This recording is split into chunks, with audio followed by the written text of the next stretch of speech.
से फ्लाइट में गए हैं। 7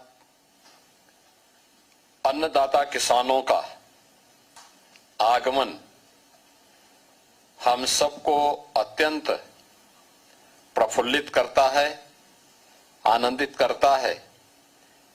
मैं इस अवसर पर आज यहां पर पहली फ्लाइट से जेवर के आए हुए हमारे सभी अन्नदाता किसानों का, जेवर से जुड़े हुए आप सभी नागरिकों का मैं सबसे पहले हृदय से अभिनंदन करता हूं, स्वागत करता हूं। आज के इस कार्यक्रम में उपस्थित प्रदेश सरकार में मंत्रिमंडल के मेरे वरिष्ठ सहयोगी वित्त मंत्री श्री सुरेश कुमार खन्ना जी, विधायक जेवर श्री धीरेन्द्र सिंह जी, अपर मुख्य सचिव वित्त एवं नागरिक उड्डयन Shri Deepak Kumar ji, special director IndiGo Shri R K. Singh ji, सलाहकार उत्तर प्रदेश शासन Shri Awanish Awasthi ji, CEO Yamuna authority Shri R K. Singh ji, उपस्थित हमारे सभी अन्नदाता किसान बहन और भाइयों, आज का दिन एक ऐतिहासिक दिन है।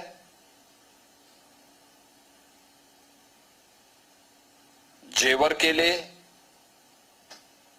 गौतम बुद्ध नगर जनपद के लिए, पश्चिमी उत्तर प्रदेश के लिए और पूरे प्रदेश और देश के एविएशन सेक्टर के लिए। जब भारत की सबसे अधिक संभावनाओं वाले एक इंटरनेशनल एयरपोर्ट ने अपनी कॉमर्शियल फ्लाइट प्रारंभ की है,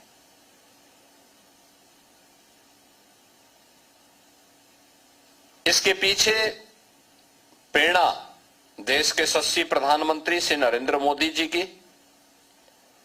और इसमें योगदान आप सभी अन्नदाता किसानों का। मैं इसके लिए आप सभी को हृदय से धन्यवाद देता हूं और इस अवसर पर अभिनंदन भी करता हूं, खासतौर पर श्री धीरेन्द्र सिंह जी को, जिन्होंने इस कड़ी को जोड़ा है। मुझे याद है जब हमारी कैबिनेट ने जेवर में इंटरनेशनल एयरपोर्ट के निर्माण के लिए प्रस्ताव पारित किया, तो मैंने गौतम बुद्ध नगर जनपद के जिलाधिकारी और अन्य अधिकारियों को एक समय सीमा दी कि भाई 100 डे के अंदर जमीन अधिग्रहण की कार्रवाई प्रारंभ हो जाए। 100 दिन पूरे हुए, वहां कोई कार्रवाई नहीं प्रारंभ हो पाई थी। कंपटीशन था। तो मैं वहां गया, मैंने बैठक ली, मैंने कहा क्या हुआ? उन्होंने कहा कोई प्रोग्रेस नहीं। और याद करिए, तब मैं वहां गया था और मैंने वहां के अन्नदाता किसानों के साथ एक बैठक ली थी गौतम बुद्ध विश्वविद्यालय ग्रेटर नोएडा में। 100 के आसपास किसानों को मैंने बुलाया था और जब मैंने उनसे कहा कि भाई हमें एयरपोर्ट बनाना है, तो सचमुच वही मुझे सुनने को मिला था जो जयवीर सिंह जी ने यहां पे कही। मैंने उनके सामने प्रस्ताव रखा कि हम एयरपोर्ट बनाना चाहते हैं। सामने से मेरे सामने उत्तर आया कि हम जमीन नहीं देंगे। असमंजस की स्थिति थी। मैंने कहा हम लोग यहां पे विकास करना चाहते हैं। उन्होंने कहा लेकिन हम नहीं देंगे। मैंने कहा देखिए, आपको 1 घंटे का समय दे रहा हूं, ये एयरपोर्ट आपकी तकदीर को बदल देगा। आए हुए उन सभी बुजुर्गों से मैंने अनुरोध किया, मैंने कहा देखिए विकास का मॉडल क्या होता है ये दिखाने का समय है, क्योंकि वक्त सबका आता है, बस कुछ बन जाते हैं और कुछ बिखर जाते हैं। अवसर का जो लाभ लेता है, सटीक लाभ लेता है, इतिहास उसी का बनता है, और जो उस मौके को गंवा देता है, अवसर से वो बिखर जाता है, फिर कभी उसके सामने अवसर नहीं आता। और आपने उस समय मुझ पर विश्वास किया, धीरेन्द्र सिंह जी ने लग करके उसमें सहयोग किया, यमुना अथॉरिटी ने और उत्तर प्रदेश के सिविल एविएशन विभाग ने उस कार्रवाई को युद्ध स्तर पर आगे बढ़ाया।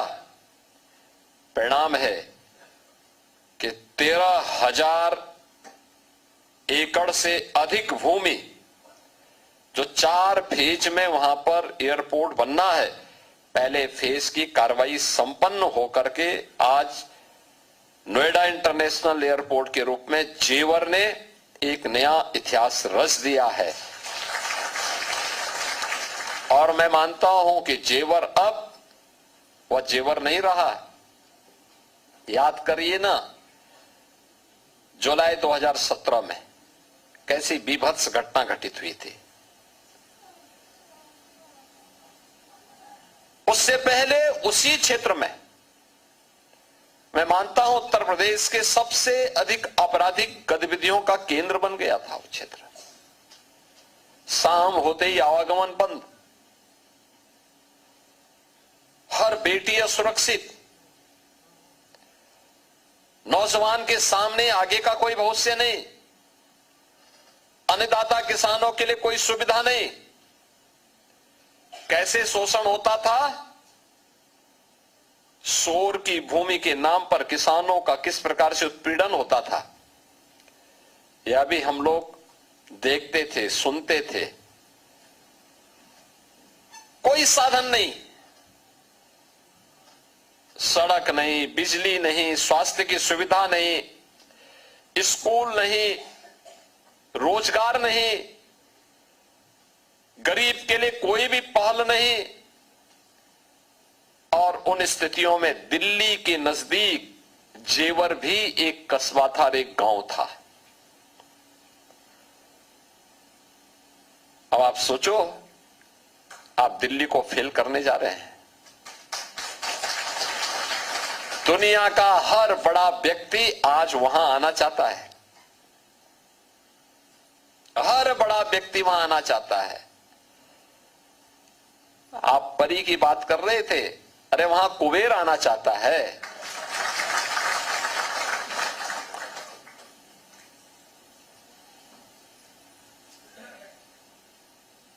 आज वहां क्या नहीं आ रहा है, आज वहां पर एयरपोर्ट बन गया। भारत का पहला कार्गो और एमआरओ का केंद्र भी जेवर एयरपोर्ट बनने जा रहा है। यानी यहां पे किसान, पश्चिमी उत्तर प्रदेश ही नहीं, उत्तर प्रदेश का किसान कोई भी पैदा करे, कुछ भी पैदा करेगा, अन्न पैदा करेगा, फल पैदा करेगा, सब्जी पैदा करेगा, मत्स्य पालन में कोई काम करेगा, कार्गो से दुनिया के मार्केट तक पहुंचाने की सुविधा का केंद्र बिंदु बनेगा जेवर।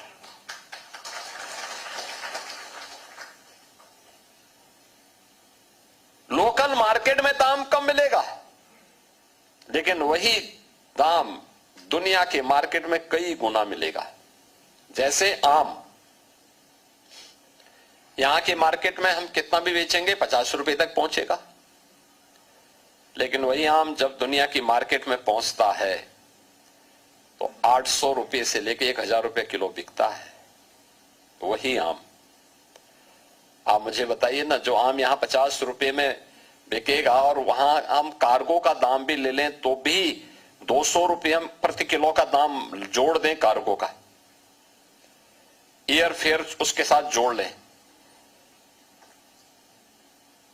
तो भी तो किसान को 600 रुपए का लाभ हो रहा है। अब मुझे बताओ, जिस किसान को यहां पे 10 रुपए का लाभ प्रति किलो नहीं मिल पा रहा और उसको अगर 600 रुपए का लाभ मिल जाए तो धनी तो वही होगा ना। ऐसे ही अन्य उत्पाद में भी फूड प्रोसेसिंग की यूनिट लगेगी, सेमीकंडक्टर की यूनिट लग रही है, डाटा सेंटर स्थापित हो रहे हैं, फिल्म सिटी आ रही है, toy park, medical device park, apparent park और आईटी एंड इलेक्ट्रॉनिक्स की सिटी, वर्ल्ड क्लास सिटी। पहले पढ़ने के लिए देखो ना, एक बेटी पढ़ने के लिए अलीगढ़ मुस्लिम विश्वविद्यालय में मेडिकल की पढ़ाई करने के लिए गई। अब दुनिया की 5 बड़े प्रतिष्ठित विश्वविद्यालय जिनकी वर्ल्ड रैंकिंग है, वे इस क्षेत्र में आ रहे हैं, यहां आ रहे हैं अपना स्वयं का कैंपस स्थापित करने के लिए।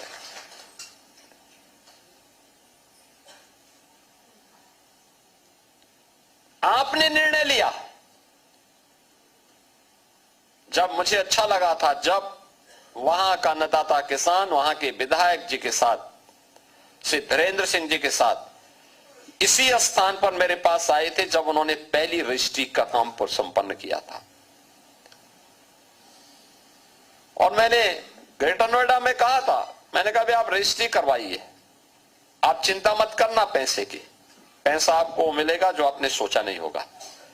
हम सौदेबाजी नहीं कर रहे हैं, हम आपको आपका हक देंगे, लेकिन वह बीच में किसी व्यक्ति को नहीं रखना है। आप रहेंगे, मैं रहूंगा, और आप जो सोचते होंगे उससे अच्छा दाम आपको मिल जाएगा। और हम लोगों ने वही वहां पर करने का कार्य किया है और मुझे प्रसन्नता है आज आपके कारण वह क्षेत्र बदल रहा है, आपकी आने वाली पीढ़ी का भविष्य बनने जा रहा है, बदलने जा रहा है।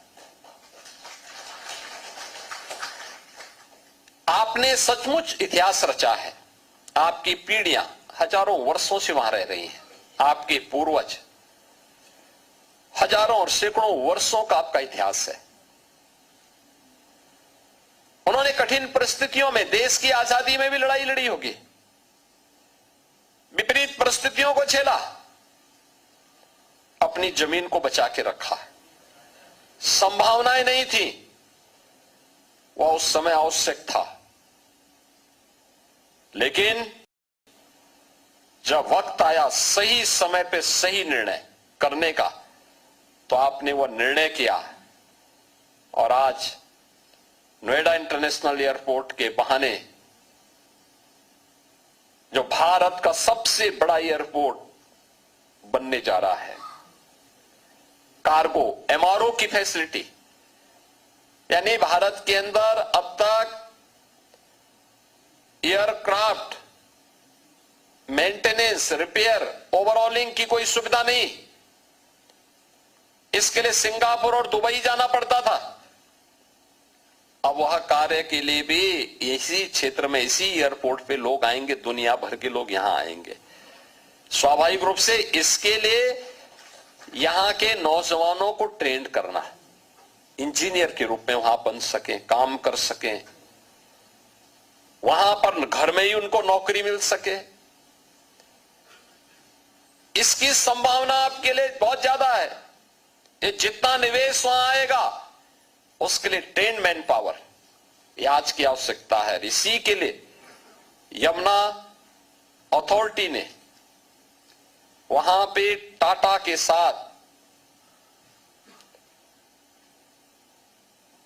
एक सेंटर ऑफ एक्सीलेंस लगभग 225 करोड़ रुपए की लागत से स्थापित करने की कार्रवाई को आगे बढ़ाया है। काफी बड़ा सेंटर जिसमें सभी आज की आधुनिक तकनीक को वहां पे ट्रेनिंग देने, उसके सर्टिफिकेट, उसके डिप्लोमा, उसके डिग्री के कोर्सेज को आगे बढ़ाने का एक अवसर वहां के युवाओं के लिए होगा, उनके कौशल विकास के लिए होगा, उनकी स्किलिंग के लिए होगा। और इसके कारण वहां के नौजवानों को जुड़ने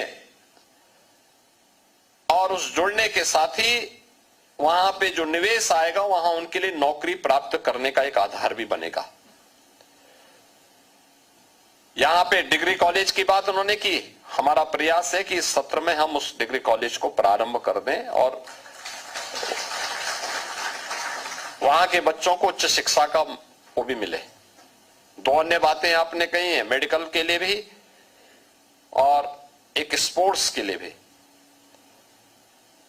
यद्यपि वहां एक ट्रामा सेंटर हम बना रहे हैं, लेकिन ट्रामा सेंटर के साथ ही मैंने यहां पे अभी सीओ यमुना अथॉरिटी से कहा है कि वो देखें एक बार कहां पे अच्छी मेडिकल की सुविधा भी और मेडिकल एजुकेशन की सुविधा भी वहां प्राप्त हो सके, इसके बारे में उन संभावनाओं को आगे बढ़ाना चाहिए और गवर्नमेंट उसमें अपने स्तर पर भी सहयोग करेगी, यमुना अथॉरिटी भी उस प्रयास को आगे बढ़ाएं। अच्छा होगा, इसको हमें बढ़ाना चाहिए। स्टेडियम बने वहां पे, इंडोर स्टेडियम भी बने और बड़ा स्टेडियम बने। वो जो संभावनाएं वहां पे हैं, जो पोटेंशियल वहां पर है, उसका लाभ वहां के बच्चों को प्राप्त हो, वहां के यूथ को प्राप्त हो, वे आगे बढ़ सकें, देश के विकास में अपना योगदान दे सकें। ओलंपिक में एक पैरालंपियन ने जैसे देश के लिए मेडल जीत करके एक नया इतिहास रचा है। अब इतिहास जेवर को जेवर के रूप में प्रस्तुत करने की ओर हम सबका आह्वान कर रहा है और मुझे बहुत अच्छा लगा कि पहली फ्लाइट से आपने उस जेवर को उस इतिहास के साथ जोड़ने के लिए अपनी ही जमीन से फिर मुख्यमंत्री आवास तक की इस यात्रा में आप सब भागीदार बने हैं और मुझे बहुत अच्छा लगा। 170 किसान, जिसमें 28 केवल महिला किसान हैं, उससे यहां पर आए और यहां से फिर वापस जाएंगे। इस शानदार यात्रा को अपनी स्मृतियों में आप बनाए रखेंगे, इस विश्वास के साथ मैं आप सभी का एक बार फिर से अभिनंदन करता हूं और आपको आश्वस्त करता हूं कि डबल इंजन की सरकार है, जो बोलती है वह करती भी है। जितना बोलती है उतना करके रखती रहती है, उतना करती भी है और आगे भी कभी भी आपको इस डबल इंजन सरकार से निराश और हताश नहीं होना पड़ेगा। सबका साथ, सबका विकास, सबका विश्वास और सबका प्रयास, यह अभियान निरंतर आगे बढ़ता रहेगा। आप सबके प्रति आज के इस अवसर पर मैं पूरे प्रदेशवासियों को, गौतम बुद्ध नगर वासियों को, पश्चिमी उत्तर प्रदेश के वासियों को इस अनुपम उपहार के लिए हृदय से बधाई देता हूं, अपनी शुभकामनाएं देता हूं।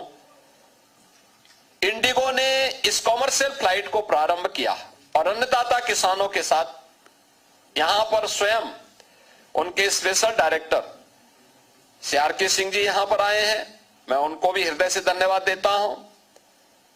वहां के विधायक जी को भी, अन्य जनप्रतिनिधियों को भी और साथ साथ शासन के उन सभी अधिकारियों को जिन्होंने इन किसानों के सेंटिमेंट को सम्मान दिया है, उन सबको भी हृदय से धन्यवाद देते हुए अपनी वाणी को विराम देता हूं।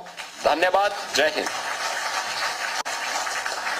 तो सीएम योगी को सुन रहे थे, किसानों को संबोधित कर रहे थे। ये वो तमाम वो किसान हैं जो पहली फ्लाइट से, आपको बता दें, जेवर पहुंचे हैं और जेवर पहुंचकर उन्होंने सीएम योगी से मुलाकात की और सीएम योगी का संबोधन आप सुन ही रहे थे।